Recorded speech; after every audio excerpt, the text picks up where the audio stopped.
Hello friends, आज हम करेंगे NCERT क्लास 9 हिस्ट्री के चैप्टर फ्रेंच रेवोल्यूशन का 7th module.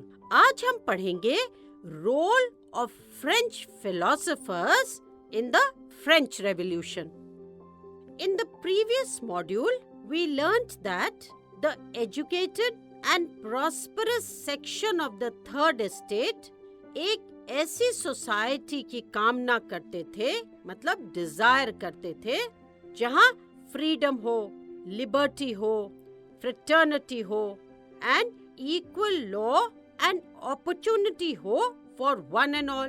They believed that privileges by birth नहीं होने चाहिए और social positions must depend on merit, not on birth. ये जो न्यू आइडियाज एंड थॉट्स थे, French philosophers like John Locke, Jean Jacques Rousseau and Montesquieu भी share करते थे और इसे प्रमोट करते थे through their books and writings. तो जो जॉन लॉक थे, उन्होंने अपनी book the two treatise of the government, उसमें क्या करा था, doctrine of divine and absolute right of the monarch को क्रिटिसाइज किया। किसको क्रिटिसाइज किया और किसमें? उन्होंने अपनी book two treatise of government में doctrine of divine and absolute right, किसका? मोनार्क का, तो उसको क्रिटिसाइज किया। अब जो डॉक्ट्रिन ऑफ डिवाइन या absolute right of the monarch एक थ्योरी थी जिसमें किंग्स यह मानते थे कि उन्हें राइट मिला हुआ है through the will of God, यानी वो king at the will of the God बने हैं और कोई भी अर्थली पावर उनके इस राइट को डिनाई नहीं कर सकती। तो किंग्स या मोनार्क्स यह भी मानते थे कि उनके हाथ में एब्सोल्यूट पावर है और कॉमन पीपल का कोई भी से नहीं है in the affairs of the government. और इसी नोशन एंड आइडिया को जेम्स लॉक ने क्रिटिसाइज किया अपनी बुक में। अब ये तो हो गई बात जॉन लॉक की, और ये थे एक फिलोसोफर। याद है ना, हम फिलोसोफर्स की बात कर रहे हैं। तो पहले फिलोसोफर जिनके बारे में हमने बात करी है वो हैं जॉन लॉक। अब दूसरे फ्रेंच फिलोसोफर जो थे वो थे जीन जाक्स रूसो। अब इनका जो नाम है वो एक्चुअली जब हम फ्रेंच तरीके से या फ्रेंच प्रोनाउंसिएशन से बोलेंगे वो होगा जॉन जैक रूसो, मगर इनको जीन जैक्स रूसो भी कहा जाता है। यहाँ पे हम यूज करेंगे जीन जैक्स रूसो।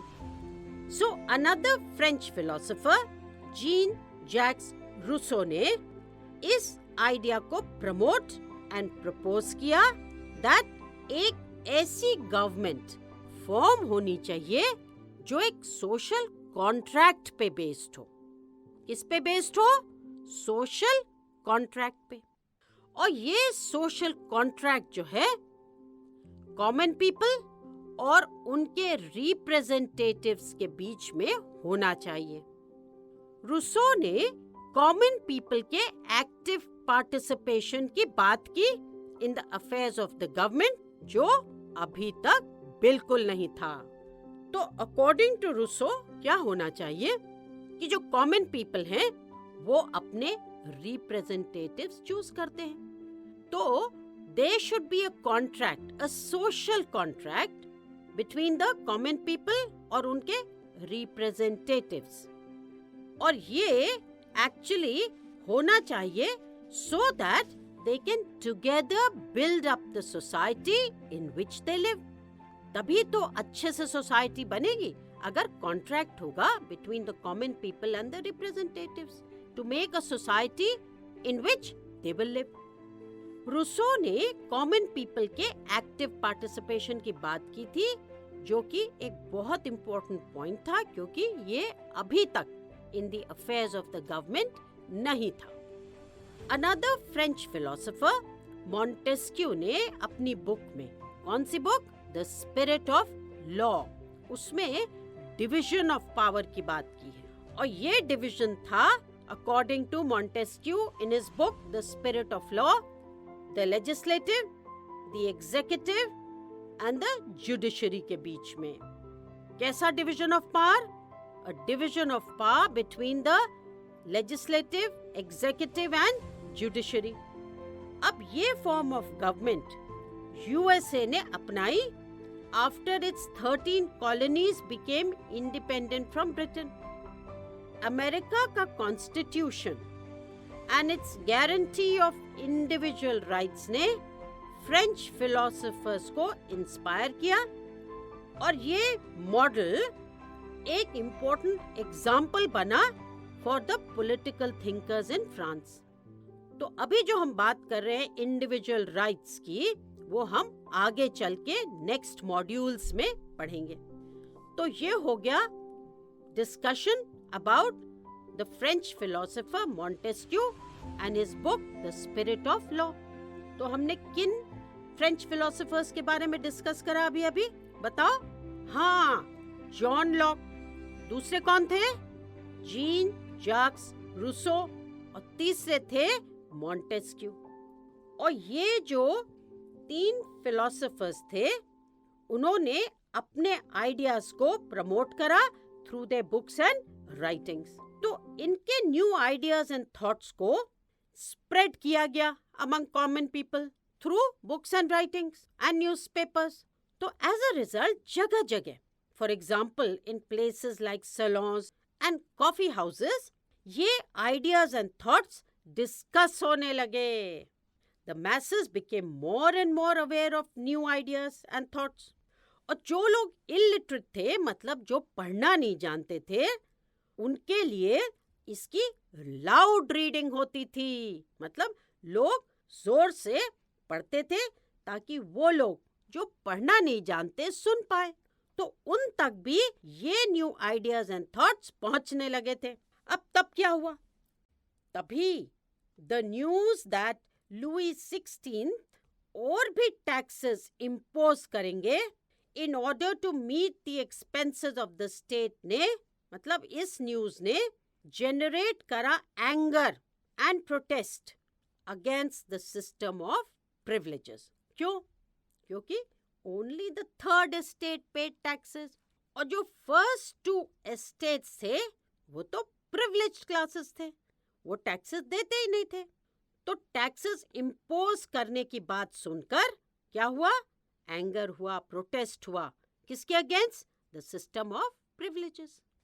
तो अब चलते हैं और करते हैं एक क्विक रिकैप। किसका? उन्हीं पॉइंट्स का जो हमने मॉड्यूल में पढ़ा है। तो जो न्यू थॉट्स एंड आइडियाज आए थे, उनको French philosophers like John Locke, Jean Jacques Rousseau and Montesquieu आगे ले आए। मतलब इन फिलोसोफर्स ने इन आइडियाज को प्रमोट किया through their books, writings and through newspapers. अब जॉन लॉक ने अपनी बुक 2 ट्रीटीज ऑफ गवर्नमेंट में doctrine of divine and absolute right of the monarch को क्रिटिसाइज करा, और रूसो ने इस आइडिया को प्रमोट एंड प्रपोज किया कि एक ऐसी गवर्नमेंट फॉर्म होनी चाहिए जो एक सोशल कॉन्ट्रैक्ट पे बेस्ड हो। और ये कॉन्ट्रैक्ट किसके बीच में होना चाहिए? People and their representatives. Montesquieu ने अपनी book the spirit of law में डिवीजन ऑफ पावर की बात की between the which 3? The legislative, executive and the judiciary.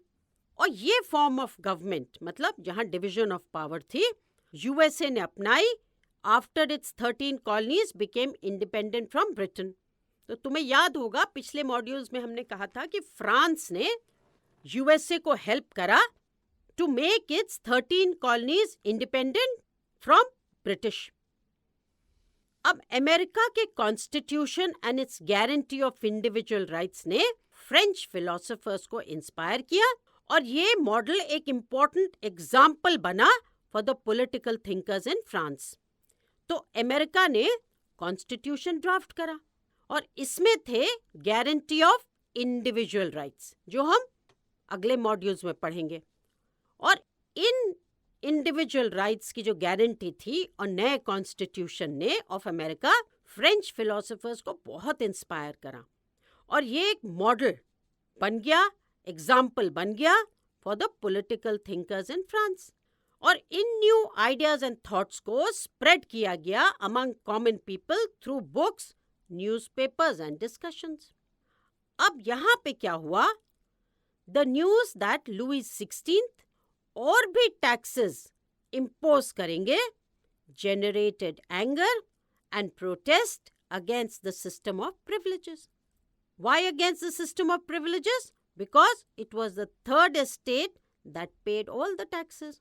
First two estates जो थे वो taxes देते ही नहीं थे, तो वो privileged classes थे, इसीलिए protest हुआ against the system of privileges. Now, let's do a quick revision. The new ideas envisaging a society based on freedom and equal laws and opportunities for all were put forward by philosophers like John Locke, Jean-Jacques Rousseau, and Montesquieu. In his two treatises of government, Locke sought to refute the doctrine of the divine and absolute right of the monarch.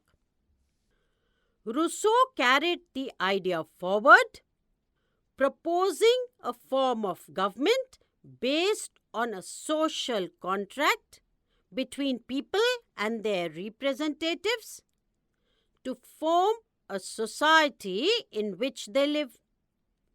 In the Spirit of Laws, that is the book, Montesquieu proposed a division of power within the government between the legislative, the executive, and the judiciary. This model of government was put into force in the USA after the 13 colonies declared their independence from Britain. The American Constitution and its guarantee of individual rights was an important example for political thinkers in France.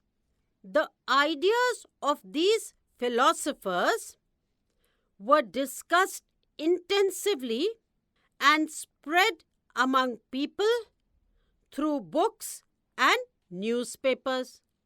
The news that Louis XVI planned to impose further taxes generated anger and protest against the system of privileges. तो अब यह module यही खत्म होता है और हमने इस मॉड्यूल के हर एक इम्पोर्टेंट पॉइंट या हम कह सकते हैं कॉन्सेप्ट को अच्छे से समझा है और उसका रिवीजन भी करा है। तो अब इस मॉड्यूल पर बेस्ड कोई भी क्वेश्चन आप बहुत आसानी से आंसर कर सकते हैं। तो चलते हैं क्वेश्चंस की ओर।